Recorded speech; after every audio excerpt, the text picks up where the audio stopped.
Hai semua, apa khabar? Sekali lagi saya Mahadewan, seorang peguam beramal di Tetuan J. Farid dan Jamil. Topik kita pada hari ini adalah pinjaman persahabatan dari perspektif seorang peguam. Mula-mula sekali ya, tuan-tuan dan puan-puan. Bila kita kata pinjaman persahabatan ini, sebelum saya teruskan dengan lebih lanjut, biar saya terangkan sedikit sebanyak apa maksud pinjaman persahabatan ni. Pinjaman persahabatan ni secara ringkas adalah duit yang kamu pinjam atau kamu bagi pinjam daripada kawan-kawan, saudara mara atau sesiapa sajalah. Okey, itu maksudnya pinjaman persahabatan. Dalam bahasa Inggeris kita sebut friendly loan. Maksudnya kita ambil loan lah, tapi daripada kawan-kawan, saudara mara macam tu saja. Itu adalah maksud apa yang saya cuba sampaikan menerusi frasa pinjaman persahabatan. Okey. Poin kita yang pertama untuk hari ini adalah bila ada pinjam, meminjam atau dipinjam dan sebagainya, tidak ada istilah faedah. Maksudnya kalau contoh, saya bagi contoh, kalau kawan kita ni pinjam dari kita RM10,000 dan kita kata dia kena bayar kita bunga. Dia kena bayar kita setiap bulan bunga 5%, 10%. Tak boleh tuan-tuan dan puan-puan. Kita tak boleh buat sedemikian. Kalau ada kawan yang bagi kita pinjam dan dia minta kita bayar faedah pun tak boleh. Dari segi undang-undang tak boleh. Siapa yang boleh kenakan faedah? Kena ada lesen daripada kementerian. Macam bank-bank semua ni, dia ada lesen supaya dia boleh dibenarkan untuk mengenakan faedah. Sebab tu bila kita pinjam daripada bank, loan bolehlah. Ataupun even pinjaman berlesen pun boleh. Tapi dengan syarat kena ada lesen. Kalau tak ada lesen, tak boleh. Memang tak boleh sama sekali ada cara untuk mengenakan faedah. Tak boleh. Lagi satu, kadang-kadang ni orang kita biasalah kan, terlebih pandai. Kadang-kadang diorang buat macam ni. Okey tuan, kita tak kenakan faedah. Tapi kita pinjam RM10,000. Tapi kita minta individu ni bayar kita balik RM11,000 atau RM12,000. Tak ada faedah. So, boleh apa? Pun tak boleh. Kalau pinjam RM10,000, pembayaran adalah sebanyak RM10,000. Tak boleh pinjam RM10,000 tapi kita kata kita minta individu ni bayar kita RM12,000 ke RM13,000 ke, tak boleh. Semua ni salah ya. Semua ni salah. Dari segi undang-undang tidak dibenarkan sama sekali. Ini poin kedua ni agak penting lah. Okey, poin kedua yang penting di sini adalah perjanjian ini bila kita buat pinjaman ini pada kebanyakan masa adalah lisan. Orang pinjam atau dipinjam ni biasanya kebanyakan masa lisan lah. Kenapa lisan? Sebab kebanyakan masa orang yang pinjam daripada kita ni adalah kawan yang dekat dengan kita, saudara mara yang dekat dengan kita dan sebagainya. Orang-orang yang kita sayang, orang-orang yang kita sangat kenal. So, bila ada isu-isu macam ni, takkanlah kawan kita ni minta pinjam RM10,000 daripada kita. Secara logiknya memanglah, peguam kita akan cakap kena buat perjanjian secara bertulis. Tapi takkanlah kamu nak buat agreement dengan kawan kamu. Kawan kamu mungkin kecil hati. Mungkin dia kata, takkanlah kamu tak percaya saya, RM10,000 saja apa. Mungkin macam tu. So, apa yang kamu perlu buat, ramai yang beranggapan setakat mana perjanjian ini dalam bentuk lisan tak boleh tuntut balik. Tak, ini silap. Undang-undang tidak ada membuat perbezaan antara perjanjian lisan ataupun perjanjian bertulis. Selagi mana ada perjanjian dibenarkan untuk menuntut semula. Itu adalah dibenarkan. Tapi, apa yang kamu kena tahu, kalau lisan, apa yang kamu boleh buat? Okey, kalau lisan kamu buat macam ni. Kalau kamu daripada kamu bagi duit ni secara cash, kamu transfer duit ni. Kamu transfer, dalam description tu kamu tulis pinjaman sebanyak-banyak ni. So, kamu nyatakan di situ. Kalau kamu ada buat conversation melalui WhatsApp ke apa, kamu save benda tu. Ataupun jika duit ni kamu serahkan di hadapan orang lain, di hadapan seseorang saksi, pun dibenarkan.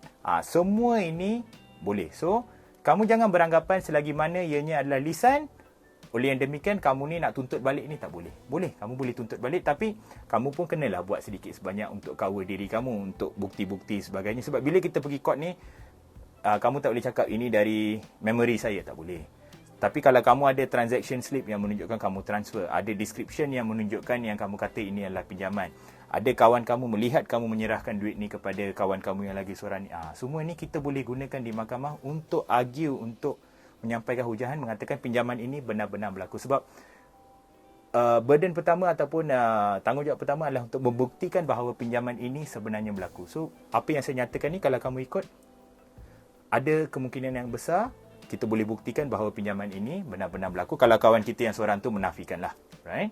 Dan poin kita yang ketiga, macam saya sebut tadi, adalah lebih baik jika pinjaman ini yang dibuat dalam bentuk bertulis. Itu normal. Tapi macam saya sebut, biasanya kita tak akan buat secara bertulis. Tapi kenapa saya cadangkan untuk tuan-tuan dan puan-puan untuk buat secara bertulis ni? Dia bukan pasal pinjaman. Kalau kamu pinjam RM10,000, kamu tahu kamu pinjam RM10,000. Kalau kawan kamu ni pinjam RM10,000, dia pun tahu dia pinjam RM10,000. Tapi akan ada percanggahan, akan ada isu adalah dari segi pembayaran balik. Mungkin kawan kamu ni janji nak bayar pada kamu setiap bulan 500. Bila kamu tuntut, dia buat lupa. Dia kata, tak adalah, saya tak janjilah nak bayar tiap-tiap bulan 500. Saya kata saya akan bayar bila saya mampu. Tapi bila kamu ada secara bertulis ni, senang sikitlah untuk kamu. So sebab itu kita kata, secara bertulis ini adalah lebih selamat untuk kedua-dua pihak. Bukan untuk yang meminjam, yang dipinjam pun sama juga. Sebab bila kita ada dalam bentuk bertulis, nanti masing-masing tak perlulah nak gaduh-gaduh, nak argue-argue, tak perlu. So, rujuk pada agreement, kita dah tahu, oh, saya pinjam, ini syarat dia, ini syarat pinjaman saya. So, kita tahu tak ada pertelingkahan ke, percanggahan ke, apa ke, tak ada dekat situ. Okey, seterusnya. Sekarang ni katakan dah ada pinjaman. Tak dibayar. Apa yang kamu boleh buat? Yang pertama sekali, saya biasanya, saya lebih cenderung untuk menyatakan cara yang lebih percuma lah untuk kamu dapatkan tuntutan ini. Kalau jumlah yang kamu pinjam ataupun jumlah yang dipinjam ni adalah kurang daripada RM5,000, kamu boleh pergi kepada mahkamah tuntutan kecil. Apa benda ni? Okey, dia senang. Tuntutan kecil ni kamu boleh pergi kepada mana-mana mahkamah, kamu pergi ke mahkamah, kamu tanya di kaunter pertanyaan. Dia sebenarnya tuntutan kecil ni dia satu topik yang besar untuk saya terangkan dengan lebih lanjut sebab masa kita agak terhad. Tapi senang untuk saya terangkan, kamu pergi mahkamah, kamu tanya dekat kaunter pertanyaan, tanya dia mana mahkamah magistrate, mana mahkamah yang buat tuntutan kecil. So, dia akan tunjukkan kepada kamu. Kamu pergi kepada mahkamah yang buat tuntutan kecil ni, di situ, kamu tanya apa prosedur. So, kamu akan diterangkan, kamu akan diberikan borang, kamu ikut saja kamu buat. Tapi, ini bukan semudah apa yang saya cakap. Agak kompleks, agak mengelirukan. Tapi, yang penting di sini adalah sebab kamu dah keluarkan duit, tak perlulah kamu nak lantik peguam. Nak keluarkan duit sekali lagi untuk kamu buat pinjaman ni. Untuk dapatkan balik tuntutan kamu. So, tak ada keperluan.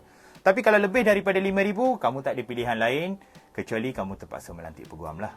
Itu kalau kamu nak buat tuntutan menerusi proses mahkamah, kamu tidak ada pilihan lain. Tapi kamu kena melantik peguam. Itu saja cara dia.